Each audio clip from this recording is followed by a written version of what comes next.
Setelah 3 tahun Harun Masiku buron, KPK memeriksa Sekjen PD Perjuangan Hasto Kristianto sebagai saksi. Kita akan bahas bersama Patra M. Zain, kuasa hukum Hasto Kristianto, dan juga Aan Widiarto, pakar hukum dari Universitas Brawijaya. Selamat petang, Bang Patra. Mas Aan, terima kasih sudah bergabung bersama kami di Kompas Petang. Selamat petang, Iya. Patra. Bang Patra, ini gimana ceritanya sampai tadi telepon genggam dari Pak Hasto disita?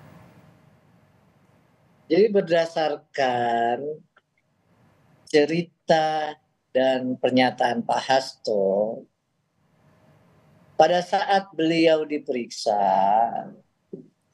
ada penyidik yang menyatakan bahwa ajudannya Pak Kusnadi itu dipanggil oleh beliau. Ya, padahal ajudannya itu nggak dipanggil sama sekali. Ya, nah setelah itu dimintalah cellular phone dan juga tas. Jadi ada bukan hanya HP yang disita, termasuk ya HP dari Pak Kusnadi dan juga kalau saya tidak salah ya buku tabungannya begitu. Ya, milik Pak Kusnadi. Kalau itu kan nggak ada hubungan. Pak Kusnadi ini ajudan ya, saya konfirmasi ya. Iya, kan mengantar, turut mengantar, ya. Nah, oleh karena itu, ya kita tim kuasa hukum menilai ada kekeliruan prosedur dan juga ada ya dugaan pelanggaran etika. Itulah sebabnya ya kami akan membuat satu laporan terkait peristiwa pada hari ini. Oke, penjelasan dari penyidik saat itu seperti apa ketika HP dan juga telepon dan juga tas disita?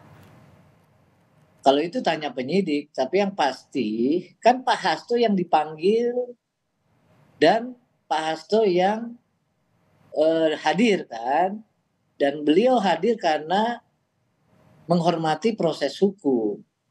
Ya. Sepengetahuan saya, selama saya jadi advokat, ketika mau menyita, ya bisa saja langsung penyidik meminta kepada yang bersangkutan, dalam hal ini Pak Hasto. Oke. Ya kan, kenapa harus ya melakukan hal-hal yang seperti tadi disampaikan. Oke, artinya saat telepon genggam dan tas disita itu memintanya kepada ajudan ya, tidak langsung kepada Pak Hasto ya? Jadi bukan hanya meminta itu, ajudannya menyatakan bahwa dia dipanggil oleh Pak Hasto gitu loh. Padahal Pak Hasto nggak manggil. Oke. Ya kan? Oke. Nah yang kedua, barang-barang milik Pak Kusnadi pun ya ikut disita. Baik kami tangkap. Mas Aan, kalau melihat urutannya seperti ini, wajar tidak ketika seorang saksi disita HP-nya dengan kronologi seperti yang disampaikan oleh Bang Patra tadi? Ya, saya ingin berangkat dari ketentuan yuridis ya, di dalam KUHP pasal 38. Itu sudah sangat jelas sebenarnya.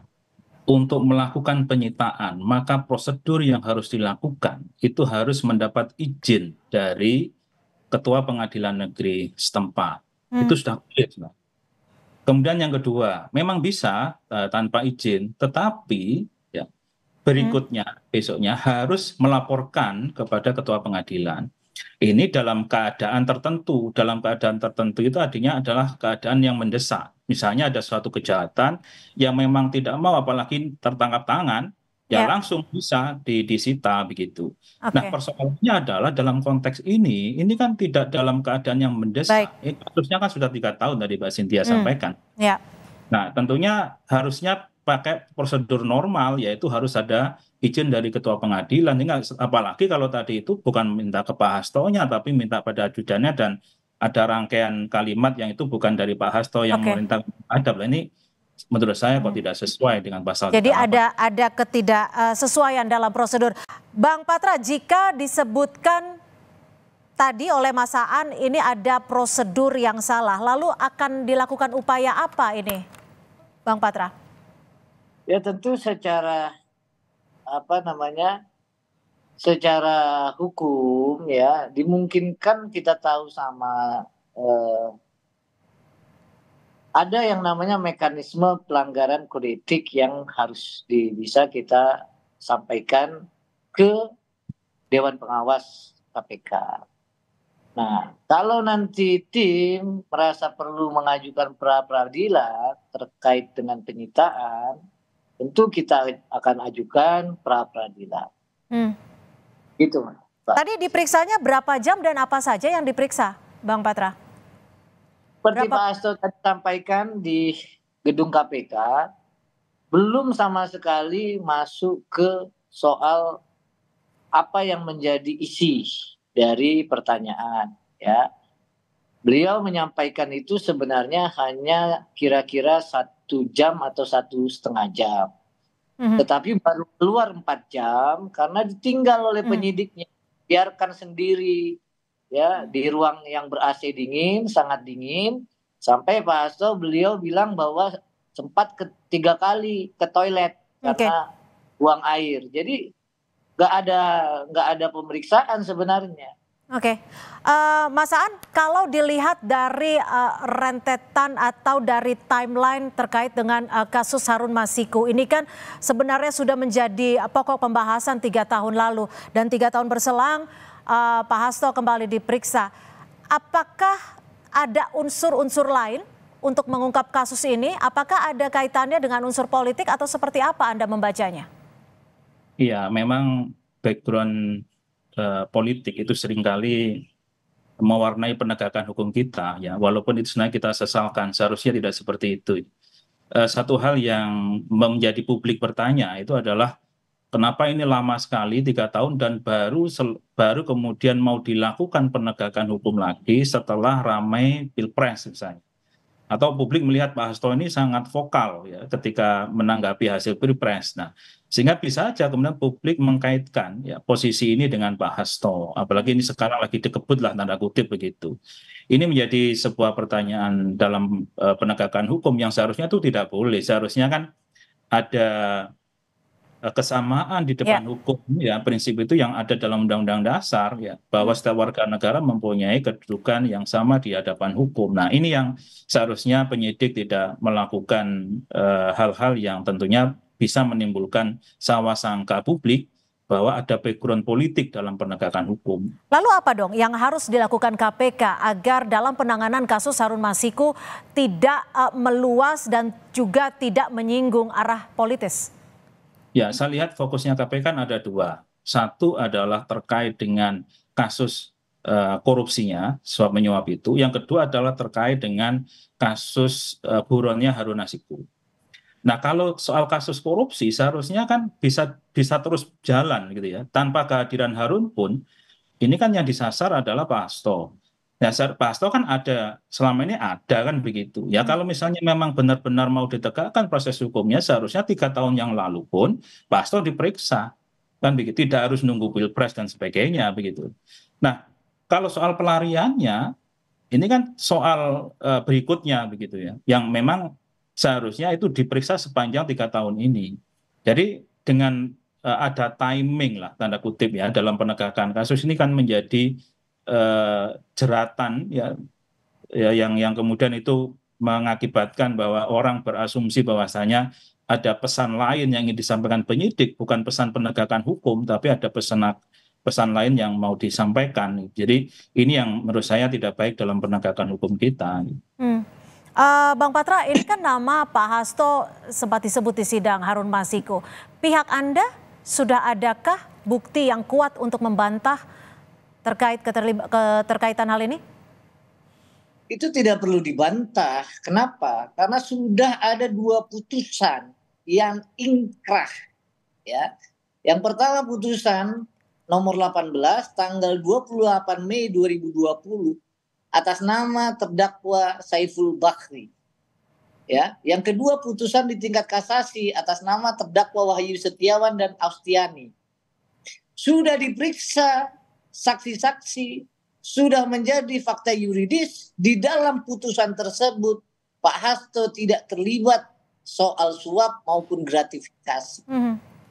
Maka kita bisa tahu bahwa tidak ada kaitan Pak Hasto dengan perbuatan yang dilakukan baik oleh Saiful, baik oleh Setiawan, baik oleh Astiani maupun oleh Harun Masiku.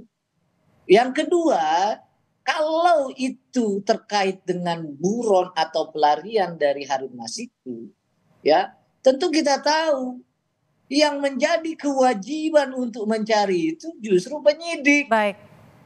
Yang punya alat untuk bisa menangkap itu penyidik. Yang punya aparat untuk bisa menangkap itu penyidik. Tapi jangan ketika sudah pilpres dipanggil. Oke, kami tangkap. Ini mau pilkada, orang lagi pilkada dipanggil. Oke, kami tangkap Bang Patra. Mas Aan terakhir, ini setelah 3 tahun penyidik KPK membuka lagi kasus ini. Apakah memang dibutuhkan waktu selama itu untuk memeriksa Hasto Kristianto sebagai saksi atau memang ada keterkaitan lain? Bagaimana Anda mengamati hal ini? Apakah ada kendala terkait penyidikan? Ya, seharusnya memang berdasar pada alat bukti ya. Alat bukti apa yang dimiliki oleh penyidik sehingga memang mengarahkan kepada seseorang untuk diperiksa gitu. Kalau penyidik sendiri masih lemah, bahkan masih cari-cari HP, handphone, cari-cari buku tabungan, ini kan sebenarnya masih lemah posisinya.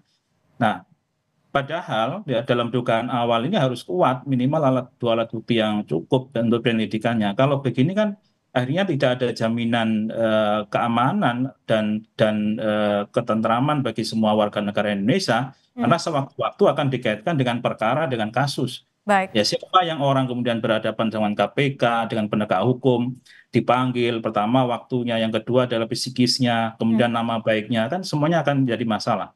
Nah, sehingga seharusnya, ya benar tadi Pak Patra menyampaikan, yang punya alat itu adalah penegak hukum, yang bisa penyadapan, sebenarnya tidak perlu fisik ya saat ini kan, dengan kecanggihan teknologi, fisik HP, tapi dengan jaringan komunikasi itu seharusnya sudah bisa dapat itu para penyidik.